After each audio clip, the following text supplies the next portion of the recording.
The 2023 NFL Draft is in the books, and what a showing for your Pitt Panthers. Good evening, everybody listening and watching live on the YouTube stream. My name is Corey Christen. This is a brand new episode of the H2P Podcast right here on the DK Pittsburgh Sports Podcast Network and live on YouTube once again. My name again, Corey Christen. Gary Morgan is out today. We had a bit of a schedule conflict, so just me flying solo. And again, the 2023 NFL Draft is in the books, and Pitt once again puts forward a strong showing, another first-round selection, and we're going to get into not just how Pitt performed and how many Pitt players were taken in this 2023 NFL Draft. I also want to get into the value picks that were found on day 3. Of course, Calijah Kancey is the lone Pitt player taken in the first round, and then no Pitt players taken between day 2 and the second and the third round of Friday's festivities in Kansas City. But 5 players go in day 3 on Saturday. And there's a lot of interesting fits here and a lot of interesting stuff to talk about with those 5 players. And then we have, as of right now, 4 undrafted free agent signings to talk about with respect to Pitt. So right now, as it sits, 10 Pitt players are going to go take that next step into the NFL. And of course, leading the way there is Calijah Kancey. Taking comments live as well, those of you joining in on the YouTube broadcast. And again, we're going to talk about Pitt's impact on this NFL draft because once again, this is more fruits of the labor from Pat Narduzzi's recruiting, from Tim Salem's recruiting. I think we need to give a shout out to him.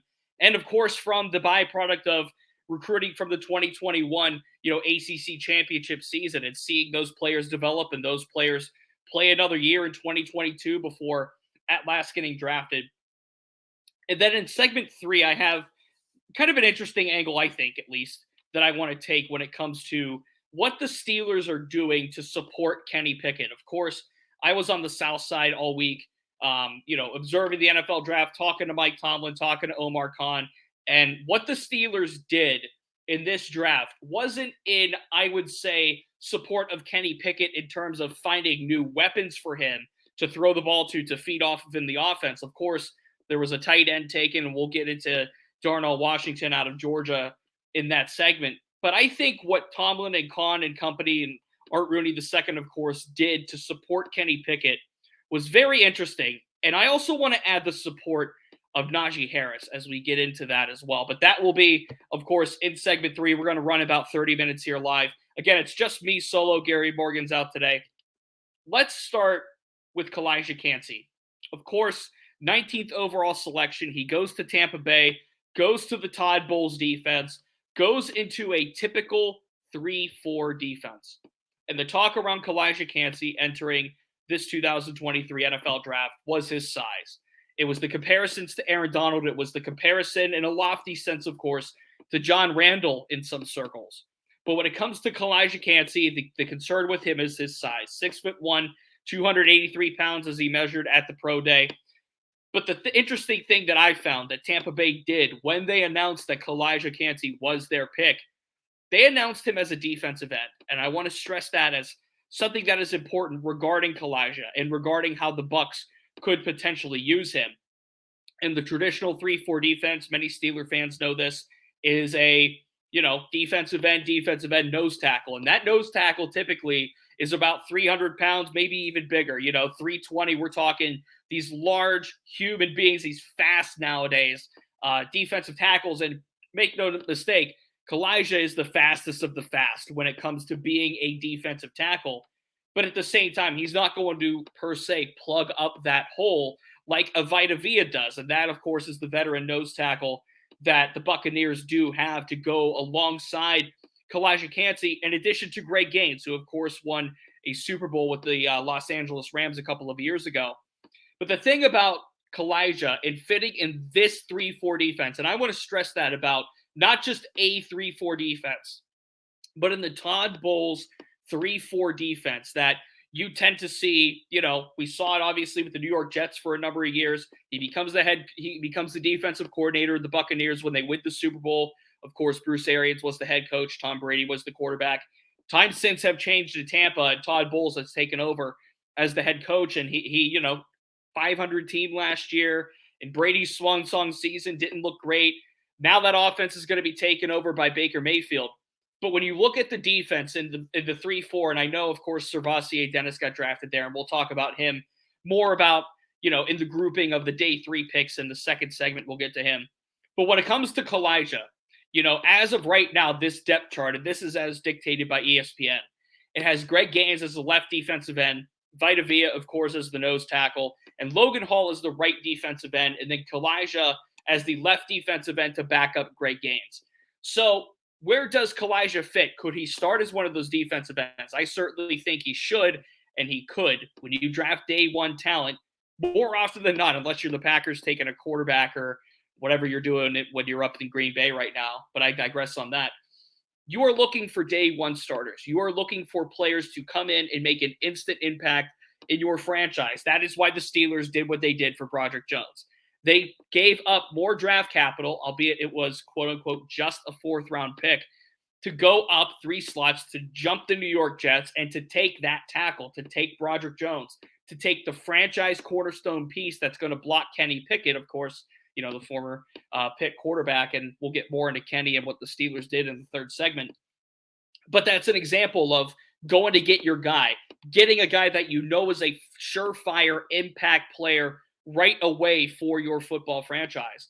Now, what the Bucs did, they held pat at 19. I thought Kalijah was going to go to Detroit at 18. And then, of course, what Detroit did with this draft was very weird. I'll put it that way. I thought he was a fit for the Detroit Lions because of the pedigree that the GM Brad Holmes has. Brad Holmes was a member of the Rams front office in 2014 when they drafted some guy named Aaron Donald. And of course, that worked out very well. Brad Holmes was the director of college scouting at the time. So I thought that was going to be a fit. I thought that would be a guy you could plug in right away in the 4-3 defense alongside Aiden Hutchinson, the top pick, from a year ago in the draft. And I believe, one of the top finishers for Defensive Rookie of the Year. He had an outstanding season.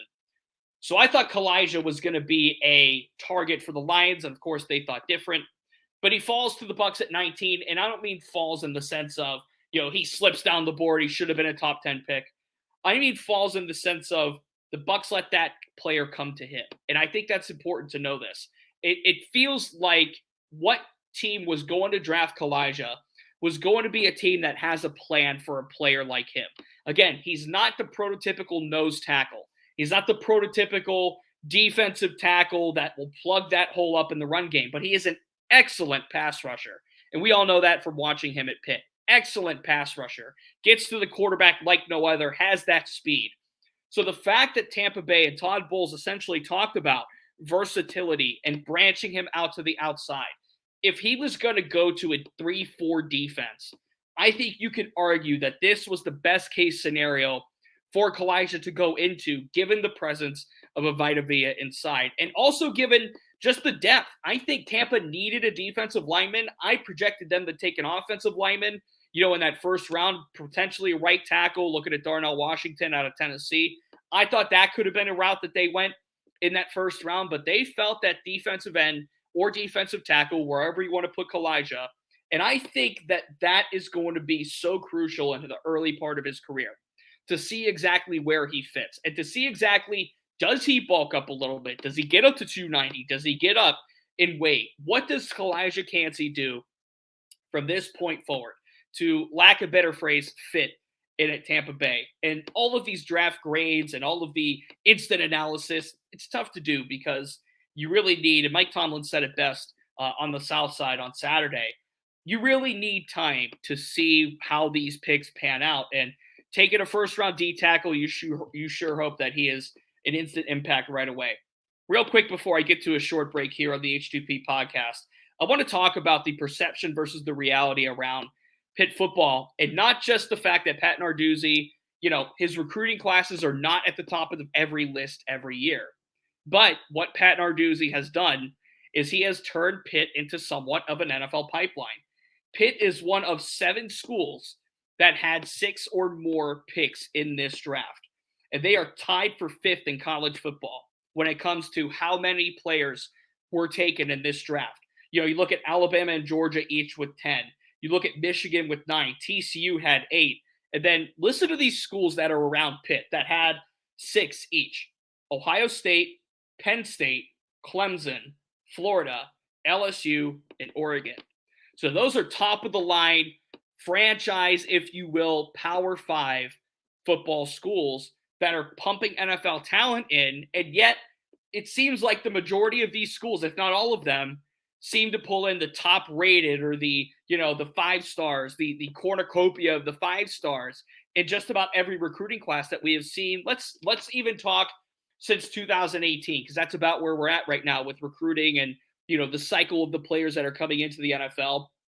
A ton of credit goes to Pat Narduzzi, and a ton of credit goes to Tim Salem as well in the way that he was able to recruit the Eastern Seaboard. When you look at, and we'll talk about these guys more in depth in segment 2 here coming up, when you look at Carter Warren and Israel Abanikanda, a New Jersey native and a Brooklyn native, they get drafted to the New York Jets. Those are recruiting areas honkered down by Tim Salem.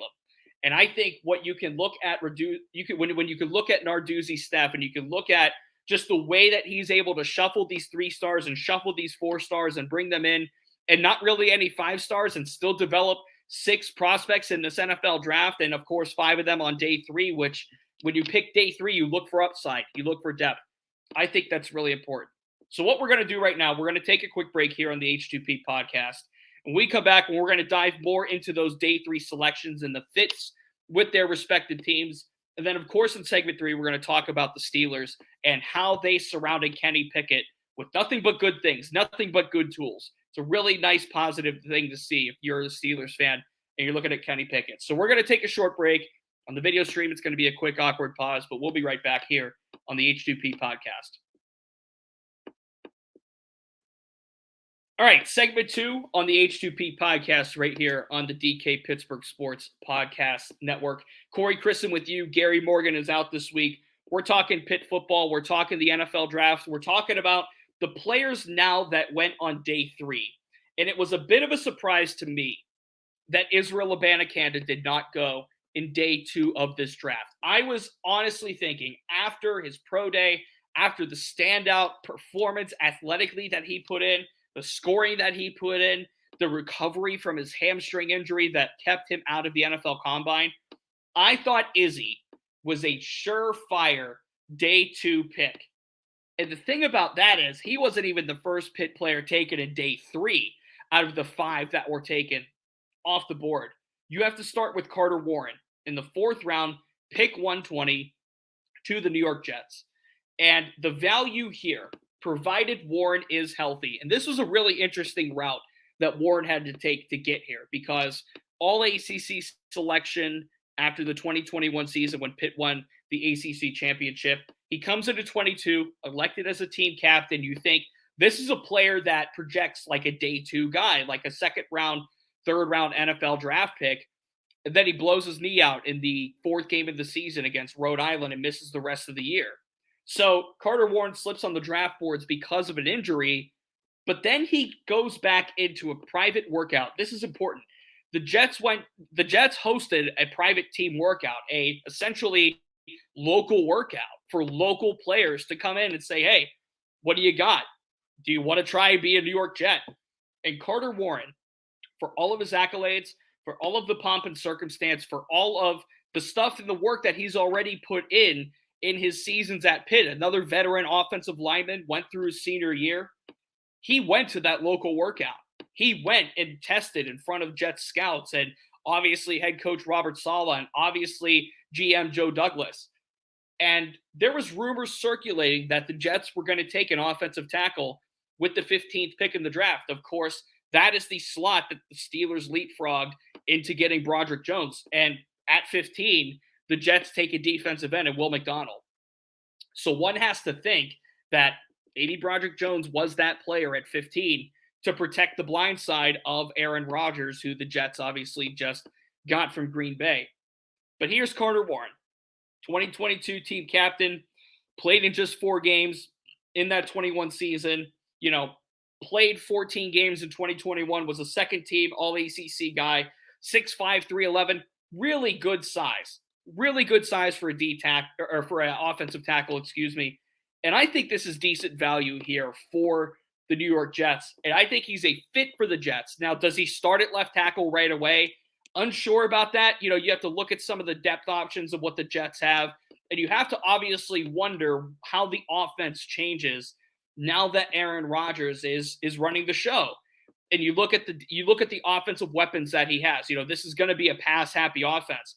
Mekhi Becton is there at left tackle. You got Max Mitchell at right tackle. So where does Warren fit in? Or is this purely just a depth option? I like this fit for Carter Warren, not just because it's literally 20 minutes, from where he grew up in New Jersey, where the Jets facility is in Floral Park. But I also like this in the sense of he doesn't have to play right away. He is a developmental prospect, and he's going to be in an offense that is led by a Hall of Famer. I really like this, which leads me into Israel Abanikanda. This is a steal. If you're the New York Jets, if you're a fan of the Jets, if you are Joe Douglas, if you're Robert Saleh, if you're Breece Hall, if you're Aaron Rodgers, you are thrilled to the moon with Israel Abanikanda at pick number 143 in the 5th round. No running backs went in the 4th round, which was surprising to me because I thought Izzy was even graded higher than that. I thought he could have been a 3rd round pick. I thought he was definitely going to be a 4th round pick. But no running backs go in the 4th round to open day 3. And here's Israel Abanikanda helping the Jets, doubling down on Panthers. And how interesting was this?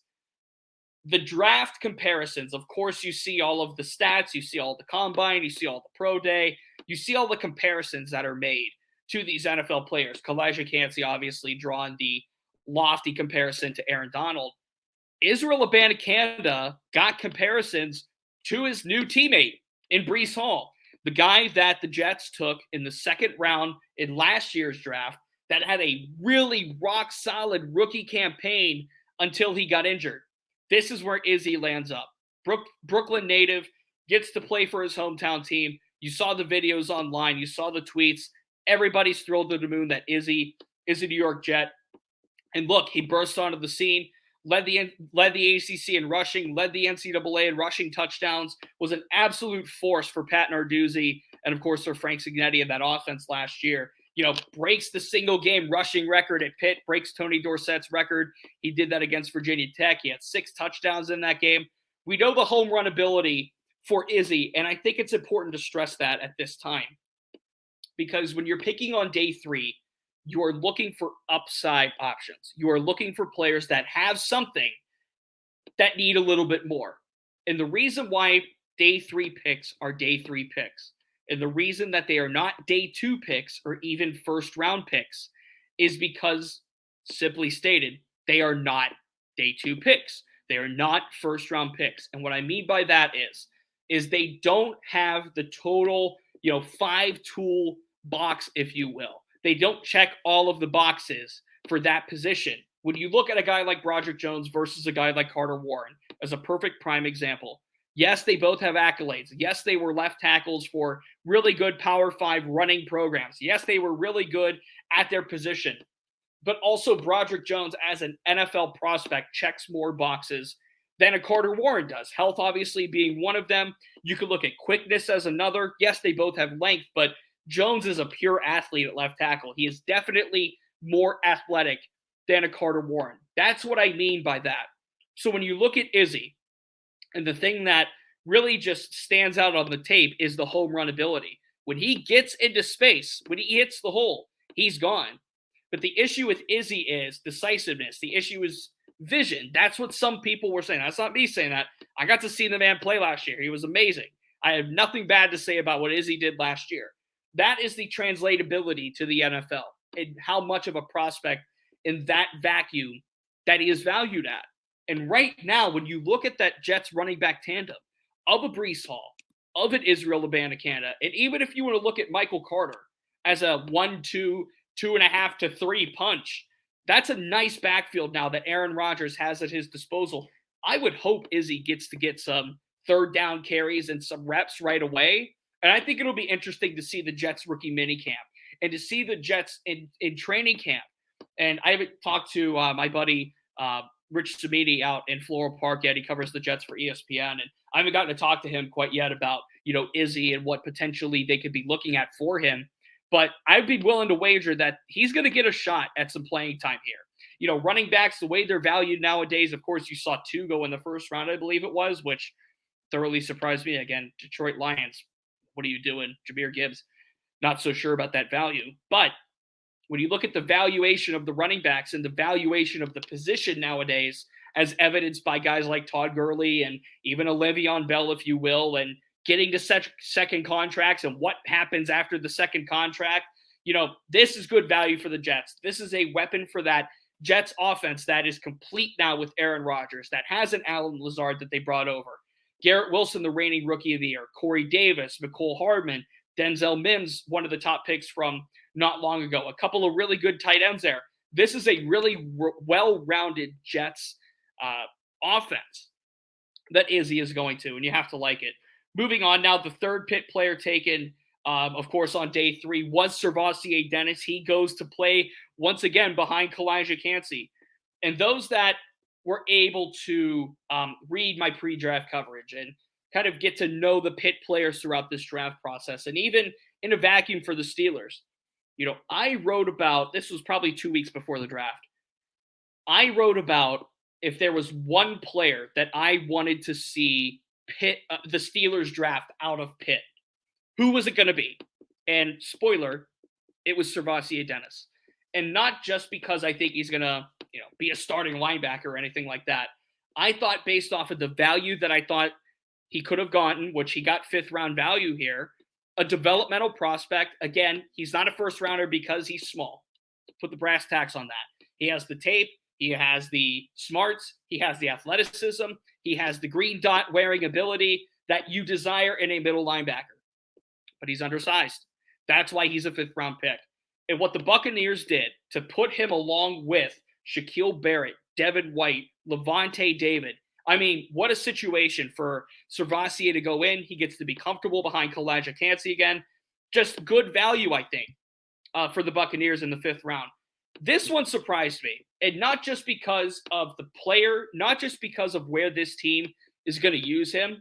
Eric Hallett going in the 6th round at pick 208 to the Jaguars. He gets drafted, first of all, ahead of Brandon Hill, and the Jaguars announce him as a cornerback. And I want to stress that. That's important. Position is important in this scenario. Most would have had their money put on Brandon Hill, rather, for being the first Pitt safety drafted out of that defense from last year. Just based on his athleticism, he ran the fastest 40 at the combine among safeties. But Eric Hallett profiles a little bit differently than Brandon Hill does, as more of a cover safety. And now he gets the chance, probably in special teams as a 6th round pick in Jacksonville, as a special teamer, as a potential slot corner. And he's a depth option. In the 6th and 7th round, these are depth options. These are upside options. So when it comes to Eric Hallett, and I'll loop Brandon Hill into this discussion as well. Brandon Hill gets picked by the Texans at pick 248 in the 7th round, just a few picks actually before the Steelers, made their last selection. Athleticism is the key for these two, and these two are going to get options in special teams. So that's going to be really interesting to see how they pan out and if they can develop some more tools along the way with some coaching. So all in all, a good draft for Pitt. They get, of course, the 5 players on day 3. They get 6 players in total, tied for 5th among college football programs. A really nice showing for Pitt in the NFL draft, and that goes as a big credit to Pat Narduzzi. I'm going to take my final break here on the H2P podcast right here on DK Pittsburgh Sports. And in this third segment, this is where I'm going to transition into Kenny Pickett. And I want to get into what the Steelers did in this draft to support Kenny Pickett. And it's not just about giving him more people to throw to, because really, they didn't do that. And I'll explain that in this third segment right here on the H2P podcast on DK Pittsburgh Sports. All right, after a short pause, awkwardly maybe on the YouTube stream, and after a little break here, we get into the third segment here on the H2P podcast on DK Pittsburgh Sports. Corey Christen back with you. Gary Morgan is out this week. And as advertised, I'm going to talk Kenny Pickett here for a second because, look, last year he comes into Pittsburgh, 20th overall pick in the draft, gets to slide over next door essentially at the UPMC Rooney Sports Complex. And he obviously didn't get his shot right away, but there's no question about it. Kenny Pickett, of course, is the guy this year. So You think about Deontay Johnson. You think about George Pickens. You think about Pat Freiermuth and Najee Harris and the weapons that Kenny Pickett has at his disposal and really had at his disposal, of course, last year. You go into 2023 feeling good about the development of Kenny Pickett based on the results that we saw last season. But I think it's interesting what the Steelers did to support the former Pitt quarterback. And when you look at the skill positions in the draft, traditionally the Steelers find a way to draft either a running back, but most of the time it's a wide receiver. They are going to get a wide receiver on day 2 that they will develop, and they have a real knack for this. You look at Juju Smith-Schuster, you look in the past at Chase Claypool in a way until, basically last year when they, finally cut bait and said, all right, he's out, and they traded him for that second pick to get Joey Porter Jr. in this draft. But you look at that pedigree that the Steelers have for scouting, drafting, developing wide receivers into being weapons. They didn't do that this year. And I find it very interesting that they didn't. When you look at the skill positions based on the Steelers standpoint and getting support for Kenny Pickett in the draft, they only got one guy at those skill positions, and that was Darnell Washington, the tight end at 93 overall. And here's the beauty about it. Washington is not a pass-catching tight end by trade. Darnell Washington, he calls himself, Mike Tomlin called him the 6th offensive lineman. He is a weapon for Kenny Pickett in the sense of pass protection, in the sense of maybe running some tight end screens and, stalling Washington on the line before branching him out for a screen. He is somebody that is going to allow Pat Freiermuth to go into the slot, to go out wide, to be utilized more as a pure wide receiver. The pick of Darnell Washington is going to allow Connor Hayward, who is a smaller tight end, probably blossom as a fullback. Potentially, I should say, blossom as a fullback. Of course, that idea was tossed around, and Matt Canada talked about now the versatility of the tight end room. But even more so than that, what the Steelers did in drafting Broderick Jones and picking a left tackle, and not just that, but going back into the well in the 7th round for Spencer Anderson out of Maryland, who by trade is a guard but can play anywhere on the offensive line. I think that's massive for Kenny Pickett's development and massive for Kenny Pickett's growth. Of course, Calvin Austin coming back into the fray after they drafted him last year and he sat out all year with an injury. Kenny Pickett's essentially getting his wide receiver weapon by proxy through that. But getting that franchise left tackle is so huge and was so crucial and so important. And if you look at how the draft fell, if the Steelers didn't do what they did in trading up and being aggressive for their guy, Broderick Jones was their guy. And if they didn't do that, odds are he's gone by 17, and the Steelers are left with an Anton Harrison or a Darnell Wright. They're left with options that are just simply not as good as a Broderick Jones. And that's no disrespect to the rest of the tackles in the first round. But what I mean by that is it is the primary, I guess I should say, option that could have been taken at that time to get a guy like Broderick Jones to block for Kenny Pickett. And then you go back in and get the tight end that is known as the 6th offensive lineman. So what the Steelers did in terms of support of Kenny Pickett has to be addressed, and it has to be looked at as a positive in a vacuum. Because when you think about what the Steelers were able to do last year in free agency as well over this offseason, and looking at the guard they brought in, Isaac Subalau from the Eagles, they get Nate Herbig. I almost said Nick. They get Nate Herbig to block for Kenny Pickett as a guard. They get now help on the left tackle. They're fortifying that offensive line. They're finding different ways, to protect Kenny Pickett, to help support Kenny Pickett, to give Kenny Pickett the resources and the tools to succeed. I love that the Steelers did that, and I think this is going to be one of the prime candidates to take that next step up as a sophomore in the NFL when you look at the rookies from last season. Those of you that listen live here on the YouTube channel for the H2P Podcast, we appreciate you. Those of you listening in, later at a future date, we appreciate you as well. Thank you so much for doing so. Please remember to like this episode, share this episode, subscribe to DK Pittsburgh Sports on Apple Podcasts, Google Play, wherever podcasts are found, Spotify, and of course, follow us on YouTube as well at the DK Pittsburgh Sports on Pitt YouTube channel. Follow me on Twitter at CDChristen. That goes a long way. All of these go a long way into helping support not just me as a journalist, as a reporter, but also at DK Pittsburgh Sports in terms of supporting this coverage. We appreciate the opportunity to cover these teams in depth for you. This, of course, being Pitt, the Steelers, the Pirates, the Penguins, Penn State. We're all over it, and of course, we appreciate the support. And for all the draft coverage, you can follow us at DKPittsburghSports.com. They are all there. You can look at us. We got capsules on all the players. We got Pitt capsules. We got Steelers capsules. They're all over the place. You can find them on DKPittsburghSports.com. Gary Morgan will be back this week as far as I'm concerned. He hasn't told me about his plans next week, but this week was a little tough schedule-wise. So, flying solo today, but appreciate you listening in. Appreciate you following and subscribing. Thank you so much. My name is Corey Christen. This has been the H2P Podcast right here on DK Pittsburgh Sports. Talk to you next week.